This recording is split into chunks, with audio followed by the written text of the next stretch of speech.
Playing blackjack is fun. Losing money is not. If you want to make your dollar stretch further without all the work of becoming a card counter, here are 6 tips to improve your blackjack game without counting cards. Hey, I'm Colin from Blackjack Apprenticeship, and the only thing I'm excited about is training people to take casinos' money. But when you've seen as bad blackjack play as I've seen in a casino, and there are some things you can do before learning how to master the game to just be a better player and not give the casino so much of your money. And if you've been gambling for a while, you might have a hard time changing your ways, but hear me out. Here are 6 things that are going to have a big impact and could save you a ton of money in the casino. The first thing you need to do is avoid the side bets. I was in a casino recently, and as soon as I stepped up to the table, a guy is saying, "Hey, you should play over here. The side bets over here are where the real money is made at." Does he know that I've run teams that have made millions of dollars at blackjack? No, he doesn't, but he's trying to educate me on how to make money on the side bets. Little does he know, those side bets have a much larger edge over the player than the main blackjack bets. While a perfect basic strategy player at a typical blackjack game is going to have a 0.5% disadvantage, that's half of 1% disadvantage, those side bets typically are a 3 to 25% disadvantage for the player. That means you're going to lose your money 6 to 50 times faster on the side bets than on the main blackjack bet. And remember, insurance is actually a side bet. It's a side bet with a 2.5% casino advantage. And so insuring your hand when you don't know the proper time to do it is throwing away your money 5 times faster than avoiding insurance. I know hitting a big payout on a side bet can be fun, but it's just like the lottery, where there's these rare times where you get a big payout, but overall you are just lighting your money on fire. The next tip is to follow basic strategy all the time. Playing basic strategy gives you half of 1% disadvantage, but that's if you follow it. The average blackjack player in a casino is playing with a 2 to 3% disadvantage, so that's 4 to 6 times worse because they are not following basic strategy. Ironically, I get corrected by players at the table all the time because their kind of groupthink or intuition of how to play the game has them saying I should do something different than what I'm doing, and sometimes the decisions feel unintuitive. You don't want to hit your 16 against a 10 because you're probably going to bust. It's still the right decision because if you don't hit the hand, you're going to lose more money. So you've got to follow these decisions regardless of what people in the casino think, the dealer, the other players, and regardless of how it feels. These are the right mathematical decisions. Follow them all the time and your money will go a lot further. If you don't know basic strategy, you can pause this video. We're going to put the link below and you can click the link, download basic strategy. You should absolutely spend the hour or 2 or 10, whatever it takes you to memorize it so that you are a better player in the casino. My next tip is always have 6 bets to back up any bet that you place. So think of it this way. If you want to bet $10, you've got to have another $60 with you before you place that $10 bet. Why? Because you need to be prepared for any double downs or splits that basic strategy might tell you to have.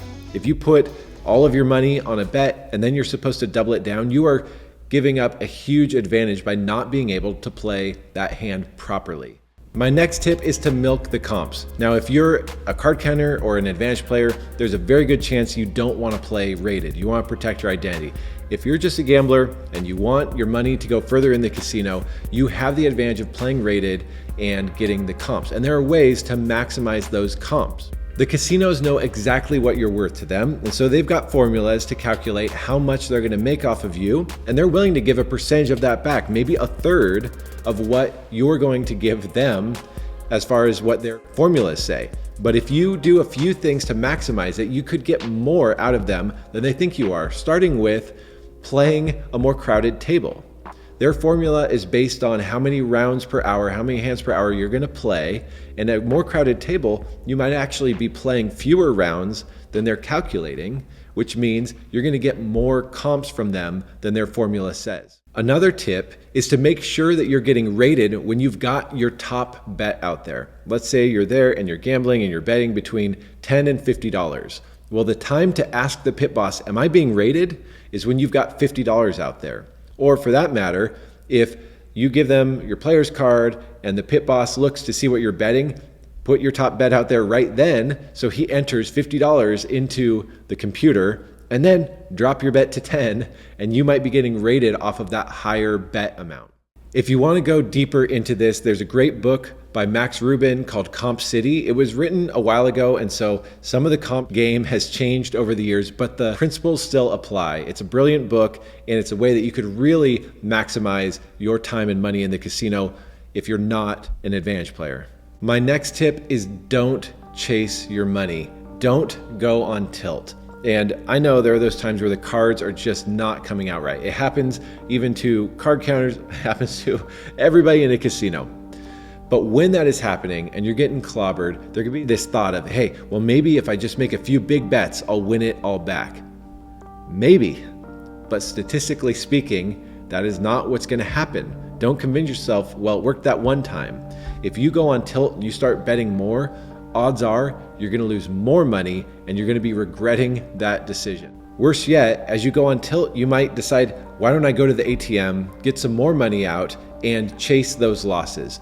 A lot of money has been lost at casinos with people chasing their losses. These casinos are not built on winning players.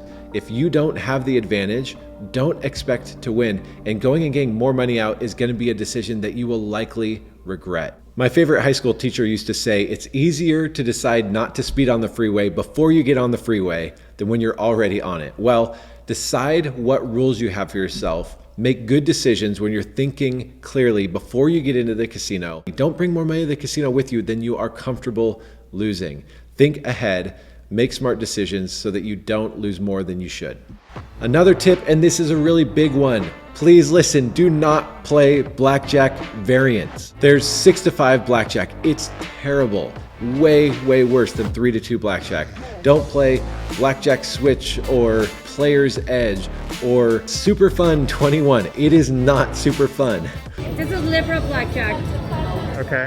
It's even money, but it's a blackjack suited at page 201. All those variants, you can Google and find someone like Wizard of Odds has put the house edge of them. We even have a video about the worst ones of these, but these things are so bad and your money is gonna go so much faster. Fight for casinos offering a fair blackjack game, like a 3-2 blackjack game, out of a shoe, and play those games. Going back to the 6-5 blackjack thing, this is a really big one. Just because 6 and 5 are bigger numbers than 3 and 2 does not mean it's a better game. Okay, I heard 6-5 is better for like odds. Is that true? No? No. Oh, okay. You're actually gonna lose your money 3 times faster at a 6-5 blackjack game. These 6-5 tables, they're cropping up, especially in Vegas. And the casinos, they don't advertise that these are crappy games. They might not even put it on the felt. You need to ask, is this a 3-2 game? And if it's not, don't play it. 6-5? This is 6-5? It's just like if McDonald's said, hey, we're gonna give you 1/3 of a pound for a half pounder and we're gonna charge you more for it. You'd say, well, that's crazy, that's stupid, I don't want that. It's the same with 6-5 blackjack. It's crazy, it's stupid, you don't want that. I hope this has been helpful for you. If you make some of these changes in the casino, it will make your money go a lot longer over all your hours. And if you're serious about blackjack, if you don't wanna just lose less, you want to learn how to gain the advantage, that's really what I care about. That's what we're putting time, money, and energy into at Blackjack Apprenticeship, creating the training, the resources, and the support and community for those who are taking casinos' money. You can check us out at blackjackapprenticeship.com or subscribe below, and we will catch you next time. 6-5? 6